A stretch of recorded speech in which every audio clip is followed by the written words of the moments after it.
اس سارے معاملات کے جو ایک اکنامک اثرات ہیں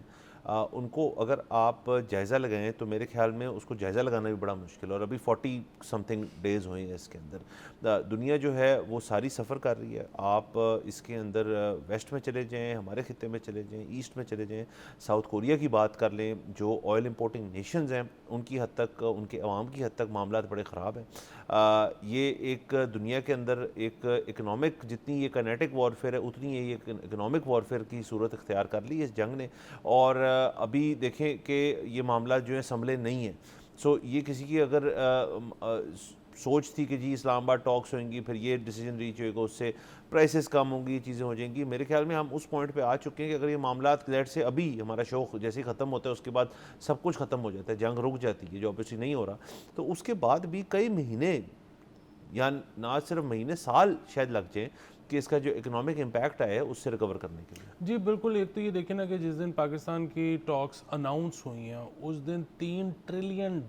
مارکیٹ اوپر گئی ہے۔ سو اس کا مطلب یہ ہے کہ امریکن مارکیٹ بھی برنٹ تو محسوس کر رہی تھی اس جنگ کا۔ امریکہ نے بھی ابھی نومبر میں مڈ ٹرمز میں جانا ہے۔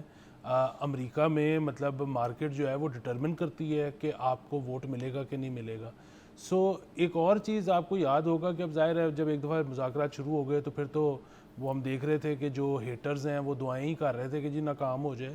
بٹ ان کی طرف سے اس طرح سے تنقید آنی بند ہو گئی تھی۔ تنقید آ رہی تھی جب شروع میں پاکستان نے اناؤنس کیا، انہوں نے بڑی تنقید کی کہ یہ کون ہوتے ہیں کرنے والے۔ اس کے بعد جب دونوں طرف سے ہاں ہو گئی تو انہوں نے کہا جی یہ تو ایسے ہی کہہ رہے ہیں، انہوں نے آنا ہی نہیں۔ فائنلی پتہ لگا کہ وہ جی رستے سے نکل پڑے ہیں، جی ادھر سے کون لوگ آ جائیں گے، یہ تو ایسے ڈھکوسلا ہے۔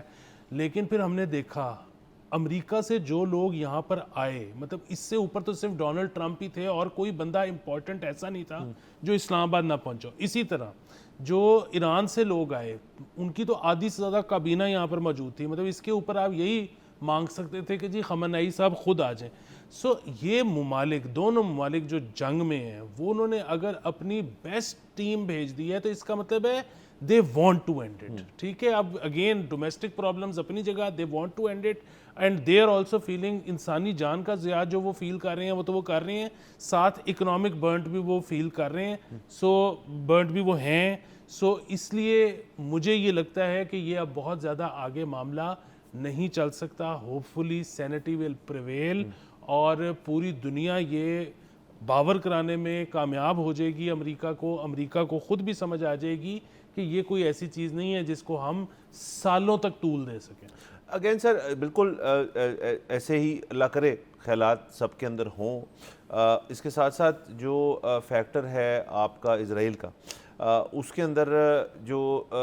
دیکھیں 3 presidents, George W Bush, president Obama, president Biden نے انکاری تھے اس چیز میں پڑھنے کے لیے۔ ڈونلڈ ٹرمپ پہلے پریزیڈنٹ ہے جن کو نیتن یاہو صاحب خود منا سکے اکراس دا ٹیبل بیٹھ کے کہ جی یہ کرنا ضروری ہے کیونکہ یہ ہو جائے گا وہ ہو جائے گا۔ وہ بات تو مور اور لیس جو ہے منظر یہاں پہ آ چکی ہے کہ ان کا جو اس کے اوپر گھسنا اس جنگ کے اندر it was a mistake in the sense کہ جو اچیو کرنا وہ چاہ رہے تھے وہ چیزیں وہ اچیو نہیں کی۔ یہ میں نہیں کہہ رہا، انہوں نے خود بھی اس طرح کی باتیں کی ہیں، وہ مطلب وہ جتنا مرضی یہ بات ہوتی رہے کہ جی ہم نے ان کی ملٹری کمپلیٹلی ڈسٹروائے کر دی ہے، یہ کر دی ہے، رجیم چینج آ گیا ہے، لیڈرشپ چلی گئی ہے۔ جو اسرائیلی اینگل ہے اس کے اندر اس کو ہم ڈسکاؤنٹ نہیں کر سکتے، اور جب تک وہ منڈلاتا رہے گا اس چیز کے اوپر تو ایران جو ہے اس کو ایک سیٹسفیکشن نہیں رہے گی جی کہ ہم اس خطے کے اندر رہ کے پراسپر کر سکتے ہیں یا ہم اپنے ملک کو بہتر کر سکتے ہیں یا آگے بڑھ سکتے ہیں۔ اور اسرائیلی اینگل جو ہے اس کو سیٹل ہی امریکہ کر سکتا ہے، کیونکہ اسرائیل کے پاس سوائے امریکی فوج کی ایک سپورٹ اور امریکن سینٹیمنٹ تھوڑا ان کے جو ساتھ ہے جو کہ ختم ہوتا جا رہا ہے، اس کے علاوہ اور کچھ ہے نہیں اس چیز کے اندر کرنے کے لیے۔ سو یہ چیز جو ہے اس کی ریئلائزیشن جب ہو اس امریکی صدر کو، دیکھیں اگر وہ یہ بات مان گئے نیتن یاہو کہ جی کہ یہ کرنا چاہیے، اور اس کے بعد انہوں نے دیکھا اس کے اثرات کیا اور اکنامکلی جس کی ہم بات کر رہے ہیں، تو اس کے بعد ان کو یہ چیز کا بھی ذہن مانتا ہے کہ شاید اندازہ ہو کہ جی یہ کچھ ٹھیک چیز نہیں تھی اور آنے والے سالوں میں یہ چیز نہیں کرنی چاہیے، جس سے سر یہ پوائنٹ کلیئر ہوگا کہ 47 ایئرز 50 ایئرز تک ایران جو ہے has been looking over there shoulder, جو اپنے معاملات ہیں کہ جی کبھی نہ کبھی یہ معاملات ہو سکتے ہیں۔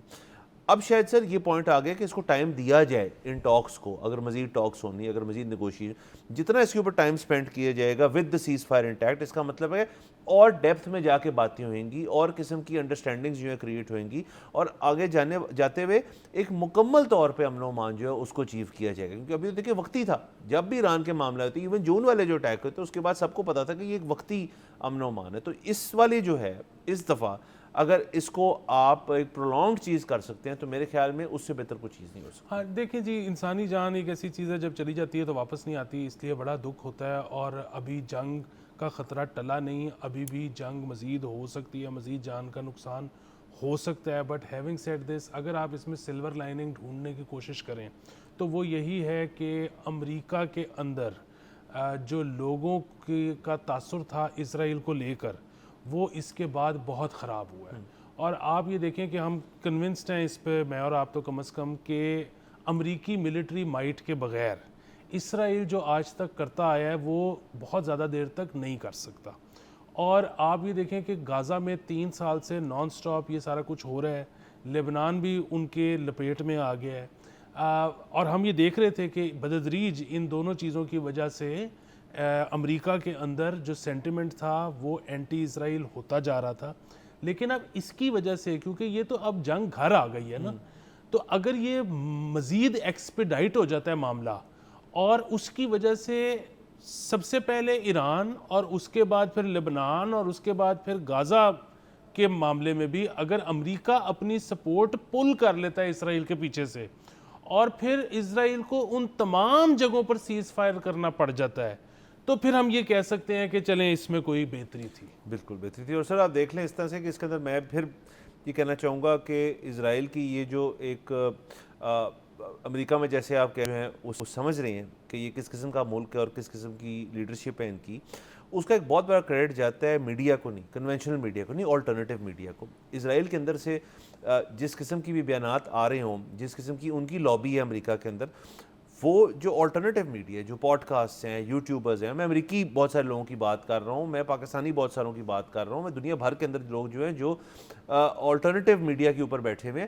وہ بڑے اچھے گیسٹ اور بڑے اچھے لوگ جو اسٹڈی کر رہے ہیں اس ملک کو بڑی دیر سے, ان کو لاتے ہیں اپنے شو کے اوپر, اور ان سے اس کا ایک ہسٹوریکل کانٹیکسٹ ڈالتے ہیں اس کے اوپر, اور اس سے بڑی چیزیں واضح ہوتی ہیں. سو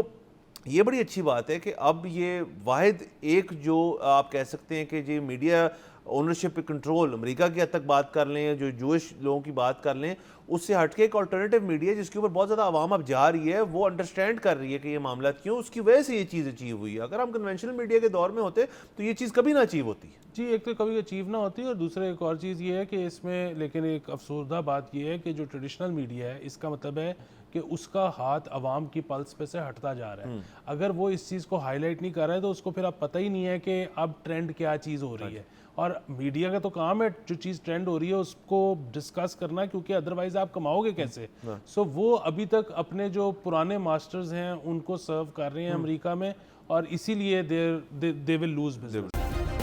سبسکرائب کریں اور بیل دبائیں تاکہ کوئی خبر رہ نہ جائے.